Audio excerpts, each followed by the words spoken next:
بسم اللہ الرحمن الرحیم۔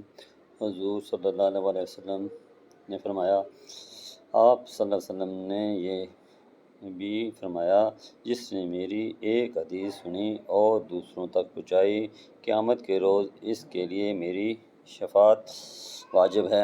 حضور صلی اللہ علیہ وسلم نے فرمایا، بد نصیب ہے وہ شخص جس نے ماہ رمضان پایا اور اپنے رب کو راضی نہ کر سکا۔ حضور پاک صلی اللہ علیہ وسلم نے فرمایا، بد نصیب ہے وہ شخص جو نماز عشاء نہیں پڑھتا اور دعاؤں میں پرسکون نیند تلاش کرتا ہے۔ حضور پاک صلی اللہ علیہ وسلم نے فرمایا، بد نصیب ہے وہ شخص جو والدین کی خدمت کر کے ان کی دعائیں نہیں لیتا اور لوگوں سے کہتا پھرتا ہے کہ میرے لیے دعا کرنا۔ حضور پاک صلی اللہ علیہ وسلم نے فرمایا، بد نصیب ہے وہ شخص جو فجر کے وقت سویا رہتا ہے اور لوگوں سے تنگی رزق کا شکوہ کرتا ہے۔ اگر آپ کو میری یہ ویڈیو اچھی لگی ہو تو میرے اس چینل دین و دنیا چینل کو سبسکرائب کر دیں اور بیل کے آئیکن کو دبا دیں تاکہ مزید آنے والی ویڈیو آپ کو بر وقت مل سکیں۔ شکریہ۔